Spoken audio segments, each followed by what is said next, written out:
Oke, terus ada lagi nomor 4. Apa? Semangat membuat PR ya. Jadi kalau membuat PR harus semangat dalam mengerjakan PR, pekerjaan rumah. Ada lagi tidak keyakinan kita? Menjaga kebersihan. Nah, itu penting. Nomor 5, menjaga kebersihan sekolah. Ya, sekolah. Jadi sekolah dan kelas pokoknya di lingkungan sekolah kita, di kelas, di luar kelas harus bersih. Buang sampah jangan sembarangan. Ada lagi tidak? Jujur dan bertakwa. Pinter, jujur dan bertakwa. Boleh. Ya, kesepakatan kita apa lagi? Oke, saling menghormati. Saling menghormati. Nah, ini ada 7 keyakinan dan kesepakatan kelas 1C. Yang pertama, datang tepat waktu. Yang kedua, melaksanakan 5S, senyum, sapa, salam, sopan, santun. Yang ketiga, apa? Semangat dalam belajar. Yang keempat, semangat dalam membuat. Yang kelima, menjaga kebersihan sekolah dan kesepakatan kelas kita yang telah kita sepakati. Jadi kalau ada yang melanggar harus terima konsekuensinya. Siap? Siap. Ibu tempel di sini ya. Keyakinan kelas kita tempel di sini.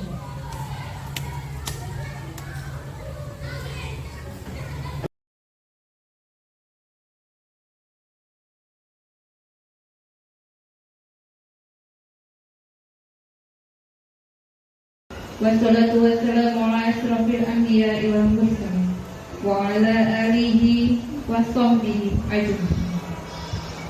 Rabbi shrah li sadri wa yassir li amri wahlul 'uqdatam min lisani yafqahu qawli. Puji syukur atas kehadiran Allah Subhanahu wa taala yang telah memberikan segala rahmat dan hidayah yang tiada tara sehingga siang hari ini kita dapat berkumpul di SD Negeri 90 Palembang dalam acara Seminar Penyimpasan Modul 1.4 tentang budaya positif di sekolah oleh Ibu Sri Atika Sulastri SP. Adapun susunan acara pada siang hari ini, pertama, pembukaan. Kedua, menyanyikan lagu Indonesia Raya. Keempat, pemaparan materi. Kelima, ice breaking. 5, lanjutan pemaparan. 6, tanya jawab. 7, kesimpulan. Dan terakhir, penutup. Dan untuk membuka acara kita pada siang hari ini agar berjalan dengan hikmat dan lancar, marilah kita bersama-sama mengucapkan lafaz basmalah.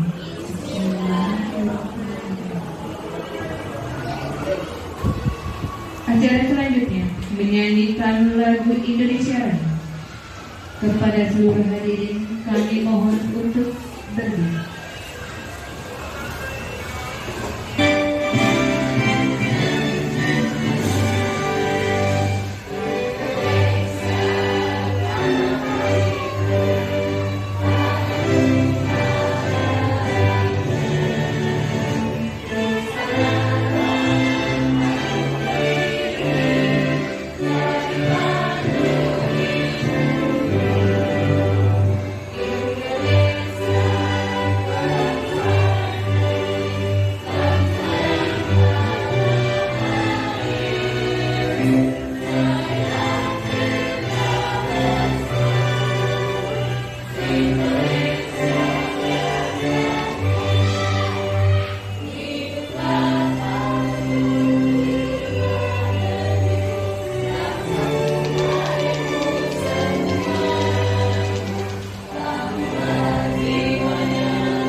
Alhamdulillah, kita panjatkan kehadiran pada hari ini kita dapat berkumpul di SD ini Negeri 90.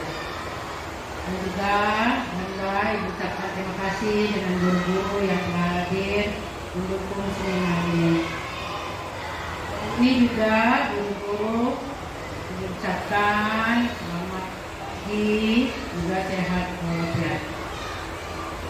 Pada kesempatan ini Ibu kita itu Ibu Tika akan mengadakan seminar tentang modul 1 dan 4. Saya juga berterima kasih kepada Ibu Tika yang bisa mengikuti seminar ini. Saya banyak mendukung kegiatan guru penggerak sebagai motivasi pada guru-guru. Barangkali ada yang berminat itu untuk guru penggerak juga dengan seminar ini untuk meningkatkan motivasi anak-anak belajar di sekolah kita. Itu saja saya semoga dengan seminar ini kita semua untuk guru-guru dan juga anak murid. Terima kasih. Wassalamualaikum warahmatullahi wabarakatuh. Waalaikumsalam warahmatullahi wabarakatuh. Kepada rekan-rekan guru di sekolah tempat kami mengajar. Nah, pada hari ini saya akan mengadakan penginbasan tentang budaya positif di sekolah modul 1.4.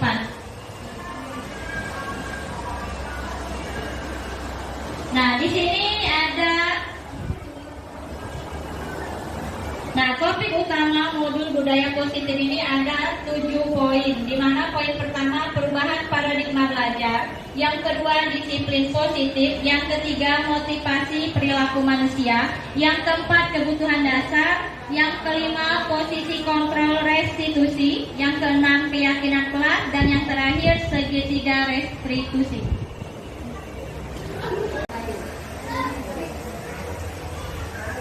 Nah, untuk modul ini saya akan membahas tentang hukuman, konsekuensi, dan restitusi. Nah, hukuman itu biasanya identik dengan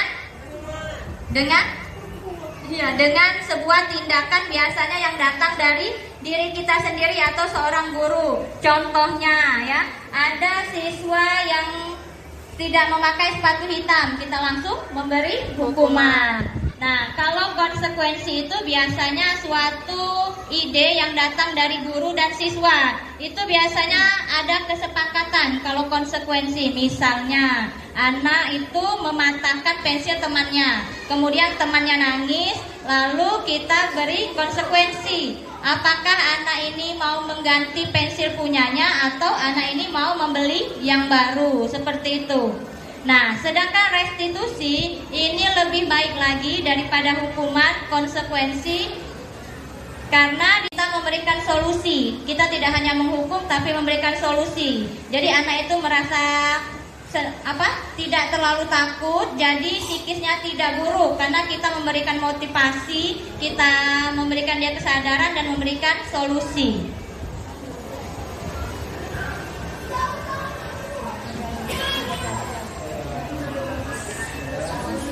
Nah, karena kita sudah beberapa 2, 3, buaya.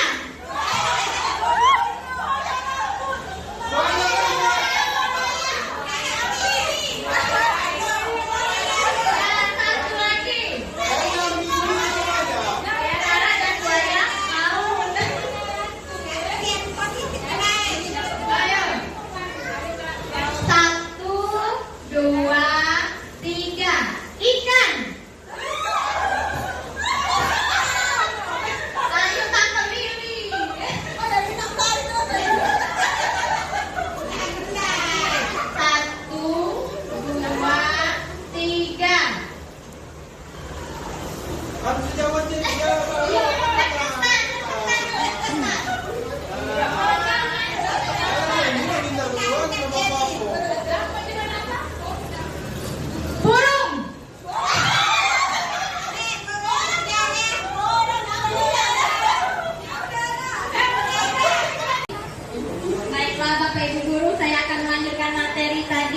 Tentang hukuman, konsekuensi, dan restitusi.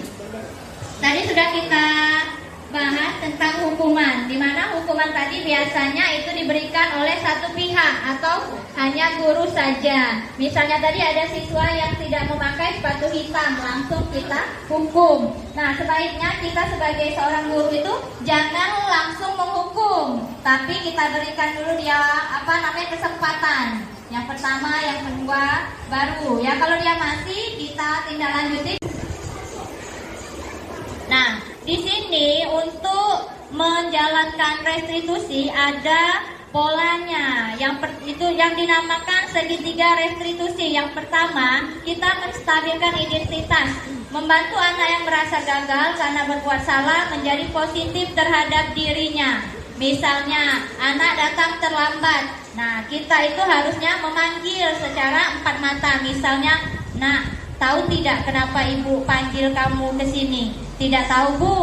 Nah, kita ajak dia untuk berpikir, kira-kira sekolah kita masuknya jam berapa? Jam 7, Bu. Nah, kamu tadi datang jam berapa? Jam 7:30, Bu. Nah, kira-kira itu benar atau salah?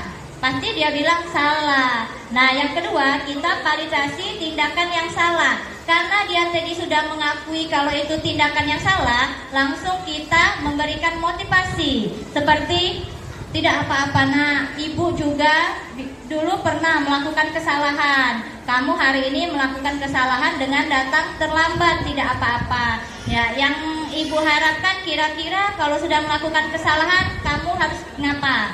Saya harus tidak lagi datang terlambat," seperti itu ya. Bisa.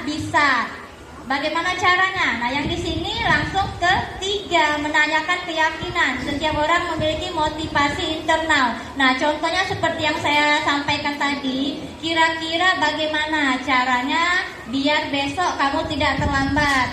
Nanti dia mikir, saya tadi kan, Bu, terlambat karena malam-malam main handphone.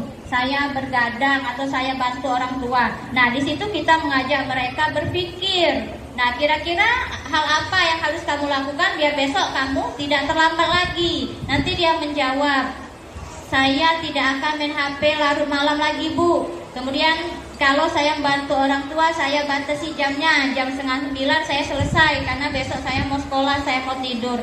Yang ketiga, mungkin saya stop dulu buka-buka YouTube. Nah, seperti itu. Setelah kita menstabilkan identitas, memvalidasi tindakan yang salah, menanyakan keyakinan, nah di sini kita memberikan solusi ya. "Ya, Nak, kamu itu sudah benar ya. Tadi sudah mengatakan tidak lagi main YouTube, tidur nanti cepat biar besok tidak terlambat lagi." Nah, kemudian materi yang terakhir tentang penerapan 5 posisi kontrol. Ini sudah pernah saya bahas 5 posisi kontrol yang ada di modul 1.4. Yang pertama, penghukum. Nah, penghukum tadi yang biasa saya sebut menghukum tadi ya Bapak Ibu guru, seperti kata saya, "Kenapa pakai sepatu hitam? Kamu ibu hukum bersihkan halaman." Nah, itu penghukum. Jadi guru itu bisa sebagai penghukum. Kemudian guru itu juga bisa membuat rasa bersalah. Nah, di sini contohnya, jika ada anak yang maksudnya tuh kita menerangkan materi tapi dia tidak menjelaskan, kita bisa katakan, "Nah, ibu sudah capek-capek mengajar, kamu tidak mendengarkan penjelasan ibu. Kira-kira kamu kasihan nggak dengan ibu? Ibu sudah capek-capek. Nanti teman yang lain mengerjakan, kamu tidak mengerti. Kemudian kalau kamu tidak mendapatkan ilmu, kira-kira orang tua kamu kasihan tidak? Sudah membiayai kamu sekolah, tapi kamu tidak mendapatkan apa-apa." Nah, kita sebagai seorang guru bisa menyatakan seperti itu untuk membuat anak merasa bersalah. Kemudian teman.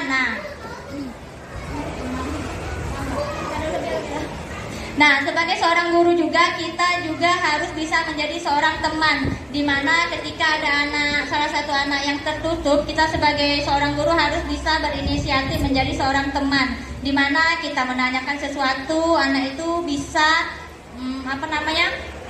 mengajak kita diskusi atau ngobrol dari hati ke hati. Jadi guru juga selain bisa sebagai penghukum, membuat siswa merasa bersalah, kemudian guru juga harus bisa menjadi seorang teman bagi murid-muridnya. Kemudian yang keempat, pemantau. Nah, pemantau ini masih berhubungan dengan keyakinan kelas tadi. Kalau anak tidak membuat PR ataupun anak itu tidak menggunakan seragam yang lengkap, kita di sini bisa menjadi seorang pemantau. Nah, kita kemarin sudah melaksanakan kegiatan membuat keyakinan kelas, tapi kamu tidak sesuai, kamu tidak mengikuti peraturan yang telah kita buat. Di sini kita bisa sebagai pemantau, sehingga anak itu tahu konsekuensi dari kesalahan yang dia buat. Dan yang terakhir, manajer. Nah, dari kelima posisi kontrol restitusi ini, yang terbaik yaitu guru itu harus sebagai manajer. Dalam penerapan program disiplin positif seperti yang saya sampaikan tadi, hendaknya guru memiliki standar kepribadian, profesional, dan sosial yang baik, di mana guru dapat berefleksi pada posisi kontrolnya saat ini, dan bagaimana perjalanan dirinya sebagai seorang emong atau posisi manajer yang menuntut murid menjadi insan yang mandiri, merdeka, dan bertanggung jawab sebagai standar nasional pendidikan. Mungkin itu saja yang bisa saya sampaikan.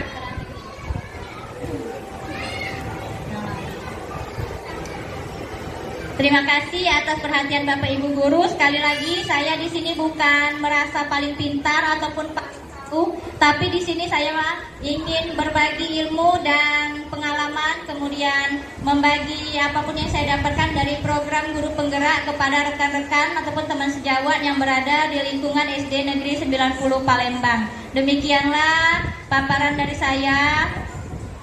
Saya kembalikan kepada moderator. Baik, terima kasih kepada Ibu Atika telah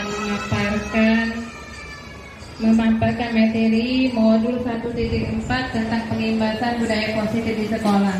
Ada acara selanjutnya, yaitu tanya jawab pada Bapak Ibu guru.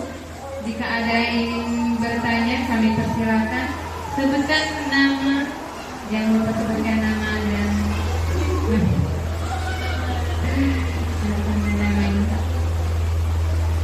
ya. Saya persilakan kepada Ibu Dia.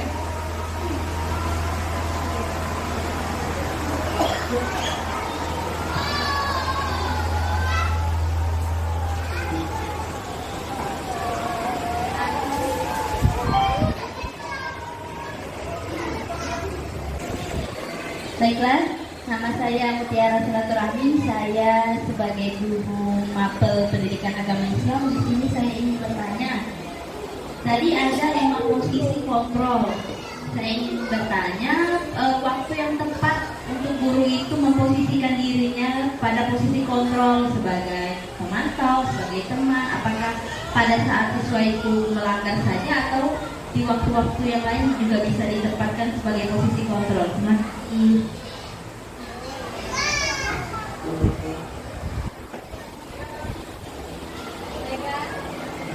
Baiklah, terima kasih Ibu Tara atas pertanyaannya. Di sini Ibu Tara tadi 5 posisi kontrol.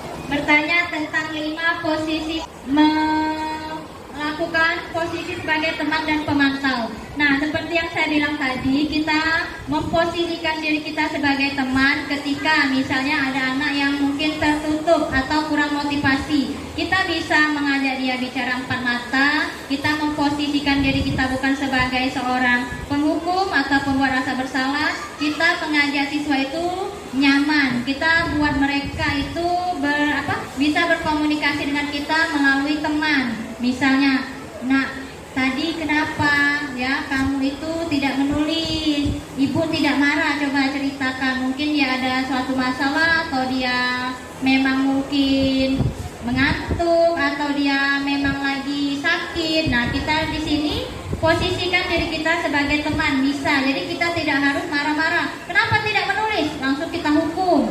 Kamu ini kan sudah ibu beritahu, ini harus selesai, tapi kamu malas-malasan.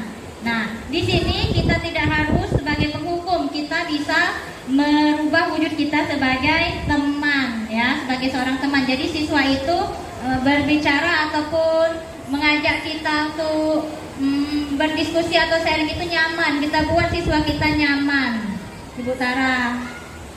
Kemudian sebagai pemantau, nah, jika kita sebagai seorang manajer ya tidak bisa membuat siswa itu, bisa siswa ribut, kita sudah anak-anak stop, berhenti ribut, tapi mereka masih ribut. Nah, kita kembalikan lagi ke penerapan peraturan sekolah kita tadi, keyakinan kelas. Nah, di keyakinan kelas tadi kan kita ada kalian harus sopan santun, kemudian tidak boleh berisik ketika di kelas. Nah, jika kamu melanggar berarti kamu tidak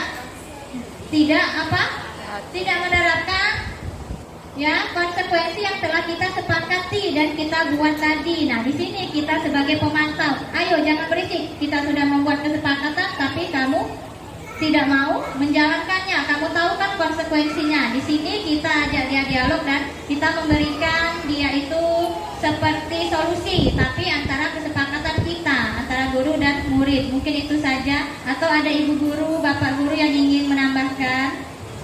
Kami persilahkan.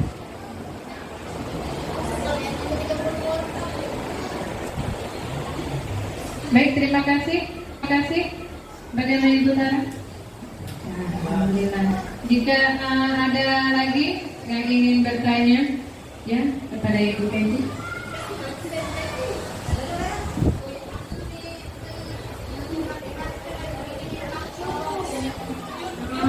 Assalamualaikum warahmatullahi wabarakatuh. Ini mungkin bukan bertanya, hanya sharing pengalaman kemarin. Jadi kemarin itu ada salah satu siswa, dia ini terkenal sangat cengeng sekali, tidak bisa disenggol, dikatain apalagi, kemudian diingatkan pun dia selalu menangis. Jadi kemarin Bu, itu pas dari awal semester 1 sampai sudah berapa bulan kita belajar, itu Ibu lihat dia ini selalu terlambat dalam menulis.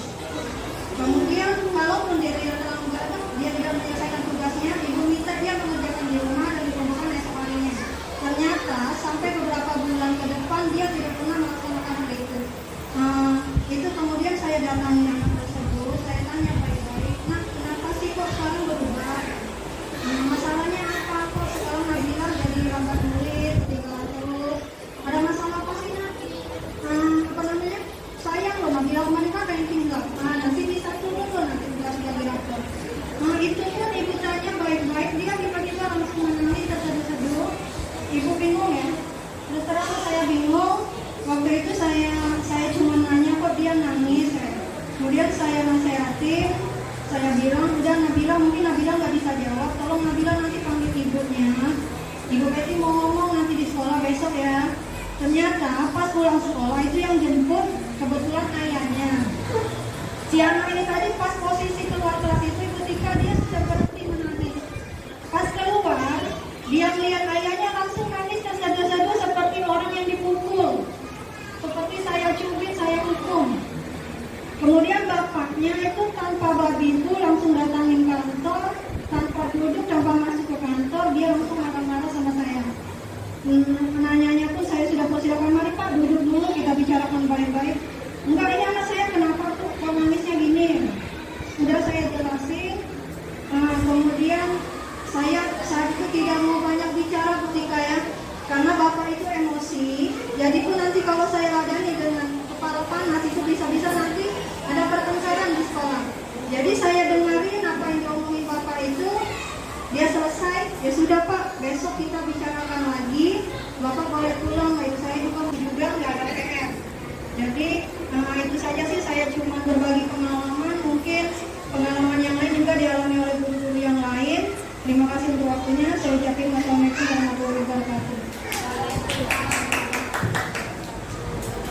Baik, terima kasih Bu Penti atas pengalamannya.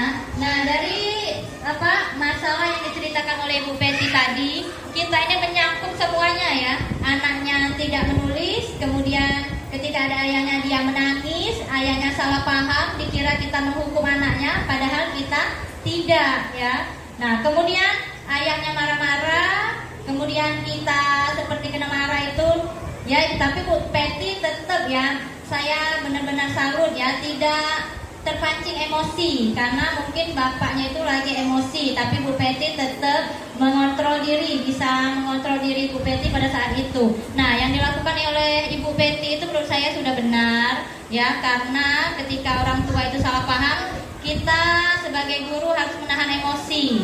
Ya, tidak harus langsung bapaknya seperti ini, langsung kita bla bla bla bla bla seperti itu. Nah, akhirnya kan ketemu ya. Mungkin nanti anaknya setelah besoknya bisa dipanggil Bu Petia, kita bisa empat mata sama anaknya. Nah, kenapa kamu kemarin menangis ya? Kita kan sudah ada kesepakatan kelas. Kamu tahu kan konsekuensi apa jika kamu melanggar kesepakatan kelas tersebut.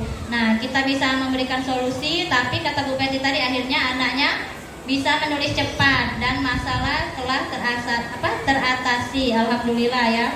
Nah, mungkin ada guru yang ingin menindaklanjuti dari permasalahan Bu Peti ini atau ingin sharing lagi? Apakah ada? Baiklah, jika tidak ada, saya kembalikan kepada moderator. Baik, terima kasih. Terima kasih atas pemaparannya. Alhamdulillah tadi sudah ada sesi tanya jawab. Adapun acara selanjutnya yaitu kesimpulan dari materi modul 1.4 tetapi bahasan budaya positif di sekolah.